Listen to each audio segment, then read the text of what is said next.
All right, the primary goal of epithelial tissue is to protect.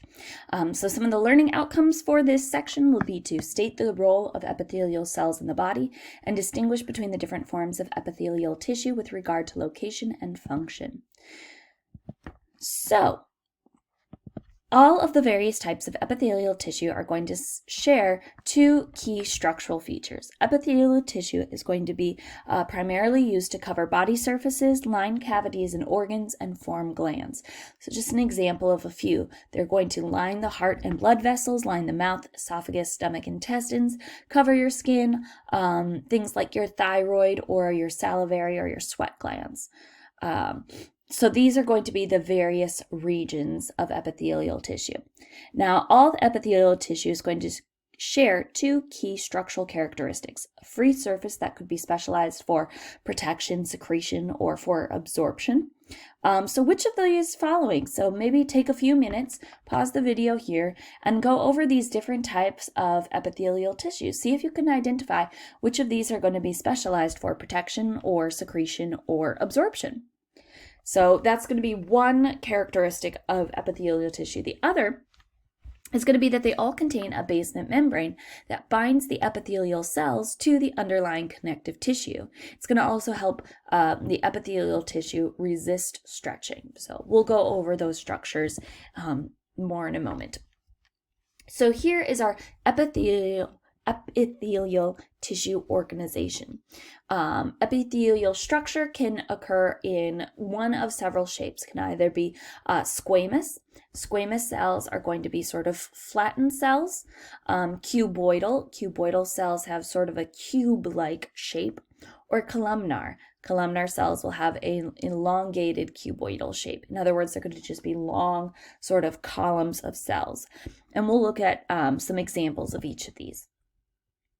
Now, epithelial tissue organization is going to be a little bit different. So the structure refers to the shape of the individual cells. The organization refers to the arrangement of those cells. So there is simple epithelium. Simple epithelium would be like a single layer of cells. Stratified epithelium would be multiple layers of cells, where we have multiple layers stacked on top of each other. There's also what is known as pseudo-stratified columnar.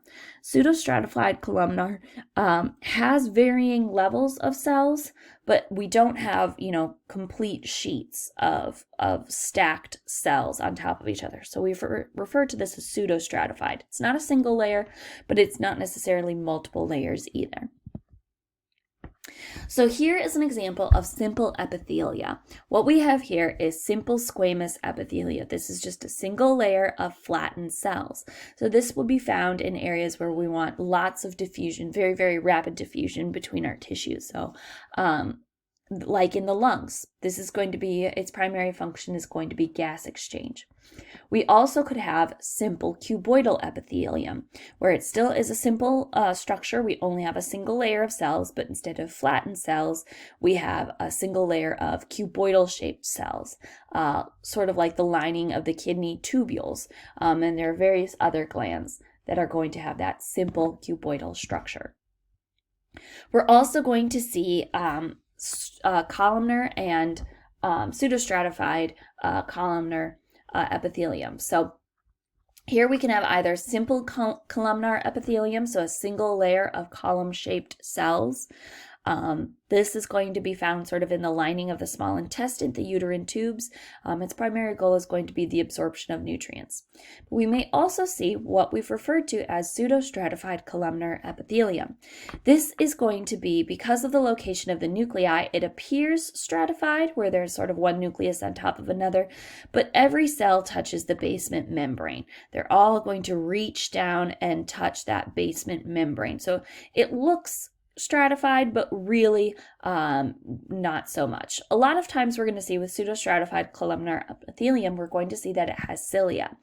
This is going to be found in the lining of your trachea, and it's going to help remove impurities or help move the mucus across its surface. The last type we want to talk about is stratified squamous epithelium. Stratified epithelium, again, it consists of several layers, but the stratified squamous epithelia is going to be several layers of that very, very flat cells. So this is going to form the outermost layer of skin.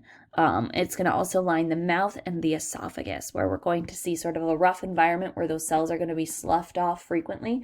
This is why you can collect cheek cells from the inside of your mouth, because these cells are going to be sloughed off frequently. There's also going to be transitional epithelia. I just want to mention that very briefly. This is where the cells are going to change shape in response to tension from cuboidal to squamous. So they can actually change from that cuboidal structure to a flattened structure. You're going to find this a lot in the urinary bladder. Another very important part of our epithelial cells is going to be the glands. So I do want to mention those epithelial glands just briefly. Glands are going to be composed of epithelial tissue that secretes a product. There are exocrine glands that are going to secrete into ducts leading to the body surfaces, cavities, organs. In other words, we're excreting material out of the cell. There is also endocrine glands. Endocrine glands lack ducts. They're ultimately going to secrete their products, their hormone products, into the spaces just outside the cell, but still in the body.